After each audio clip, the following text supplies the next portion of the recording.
What's up, everyone? Okay, we're working on the mule project. Basically, we took a lot of it apart, and we're just, it's easier to take it all apart and to run your wires, to run them nice, tidy, neat. This is an ATV. You know, you don't want these wires coming loose when you're out in the wilderness or whatever. So I'm going to make sure my wires are all soldered, tight, watertight. First thing we're doing, actually what we did yesterday was install the factory speedometer and the voltmeter. I'll actually show you. Okay, you gotta tap that thing, that sucks. Okay, so there's my LED backlit voltmeter, and there's the speedo. Start it up, you'll see it move.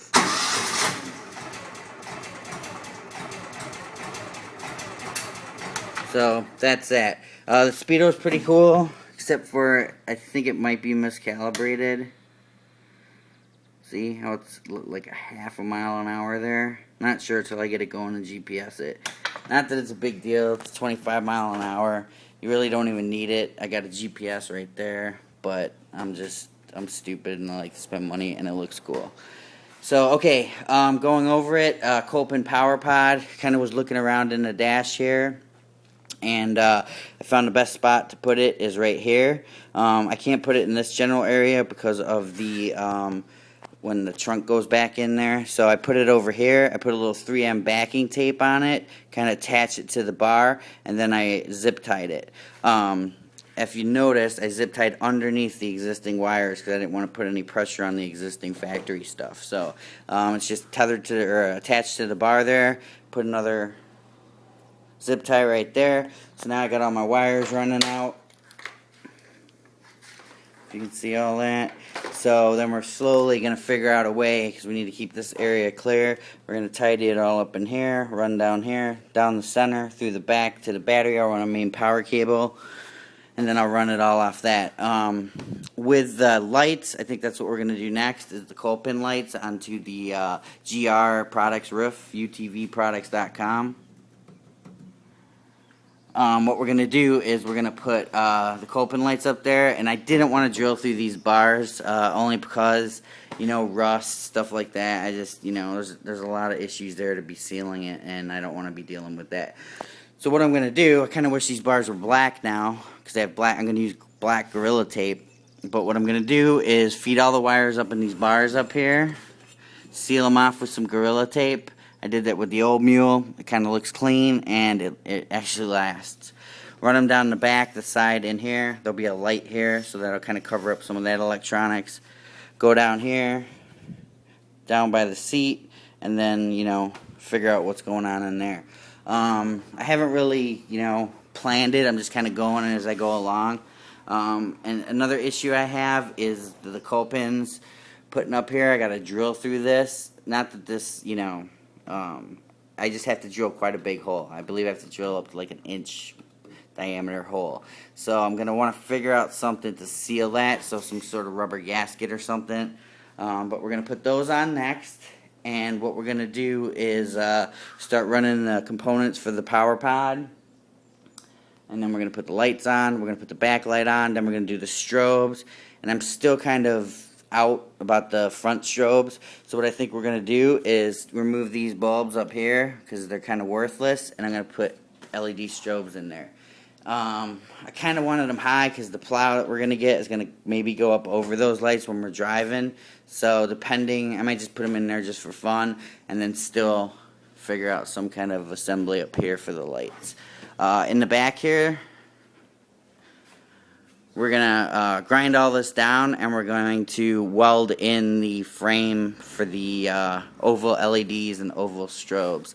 So I was going to screw them in to the frame here, but I just figured, hey, hopefully we're going to be reviewing some welders here pretty quick. So I'm going to grind all that down, weld that, show you how we do all that, so that'll be cool.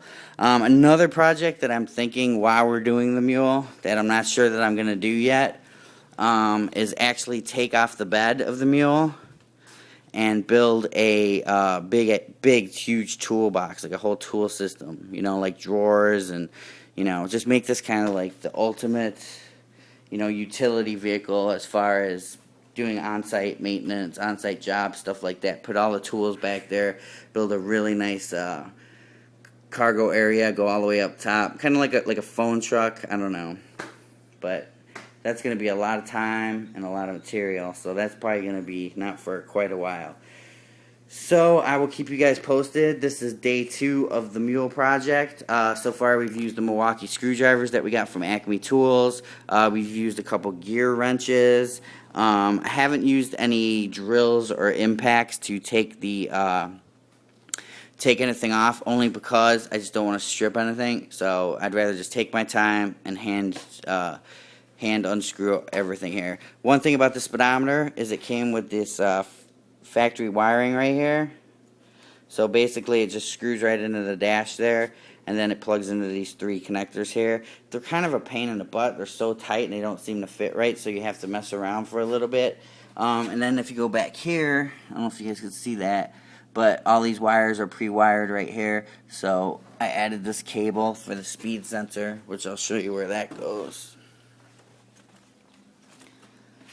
And I don't even know if you guys can see it. It's hard to see. Let me see. I'll turn on the light. And the speed sensor's right down there. That little black thing. So basically you just take that bolt out to the right of it. You just pull that out and a rubber gasket comes out and you slide in the speed sensor. So pretty cool. So we still got the radio to do. What I'm doing is, since I don't have all the parts yet, I'm kind of pre-wiring. I still don't have my winch mount, which I'm getting kind of nervous about. I might have to start researching where I can find one of those.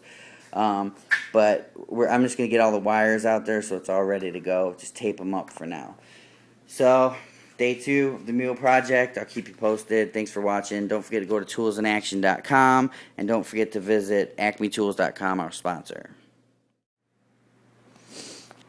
Okay, it's the end of day 1. It's like midnight. I'm beat. I'm done for the night. Just want to let you guys know how far I got. Pretty much got it mostly wired up. Your Copen control box for the power pod is here. It works. I was just having some issues getting this to run off my ignition line. So what I'm going to do is just put it to constant power and just remember to turn it off. It's just a lot easier. I don't know, maybe tomorrow if I wake up refreshed I might attack it again, but for right now, forget it. Over here is my switch for the contactor for the winch. It's not in place yet. I'm going to wait till I get everything tightened up before I drill the holes and mount it. What I'm going to do tomorrow is I'm going to have to make a cable that comes from the contactor to the winch up front, because the one that came with it, I had to do it in reverse, and it's like 2 or 3 feet too short. So, okay, going around it. I got this installed. I don't know if you guys can see that. Let me see. I got this installed. I got Speedo, saw that earlier. This is all working now, functional. And of course, okay, now you didn't have to tap it that time. It's a cool little voltmeter. It was like 30 bucks on eBay, but you know eBay. Up here, I put the switch in for the plow and the dirt works, or whatever we put on. My steering wheel column was a little too thin for the diameter, so I put some rubber shrink tubing around it, heated it up, and then put it on, so now it's really solid. Cool thing about the Copen, I don't have it powered up yet, but 4 and 5 work off the same toggle here. So if I'm on 4, I'm working the winch. Then if I hit it again, it goes to 5, and I'm working whatever attachment I have at the rear. So that's pretty cool. I didn't know that about the product. So going up here, lights are all in. I still got to figure out what to do with these holes. Any lights you put up here, you're going to have to do holes. So I don't know. I just got to figure out how to stop that from water coming in or whatnot. Okay, so they go up here. This is where I'm going to Gorilla Tape, make it seem nice. I went with the inline fuses for each of the lights, and I just left them up here. As you can see, I Gorilla Taped it and put some temporary strapping on there, only because I got a lot more stuff to wire in, and I don't want to work twice. So that's that. That's all in. Backlight's in. Everything works. I tested it. I didn't drill through the roof here, just, less holes, so I just went under and then tucked it away. Little Gorilla Tape there. hold it in place. Run it over. So I got the 2 fuses running those. That's about it. Everything's running under the floor here. All this is my Dirtworks connectors, all my connectors, stuff like that. We'll deal with that tomorrow. So that's day 2 of the Mule. Almost done. Still waiting on a winch mount. So I can't put the winch on yet. I'm just going to put some wire it all up and then just cap the wires so they don't touch. Next thing that's happening is the screen's coming back out. And we're going to grind all this down. We're going to use those flat discs from DeWalt. Grind those down, and then we're going to weld on the... I'll show you guys. I was just experimenting earlier. They came in stainless steel, so I just grinded them down a little bit. I'm just checking out the Rust-Oleum. I don't know. I might send it out to a body shop to get it finally painted. But pretty much what we're going to do is these are going to get welded in here. I don't know if you guys can see that. So that's where my lights are going to go. So all in all, everything went pretty good today. A couple issues here and there. Used the I used the DeWalt 12-volt max line. As you can see, they're all gone. They're all over the place. So I will touch back in and post another video when we get to the next part. It's probably just getting it all finalized, snapping it all together. And then when we get the radio and stuff, we're probably going to have to pull it a little bit apart. Not as much as we did this time. So go ahead and check out acmetools.com, our sponsor. And don't forget to check out toolsinaction.com.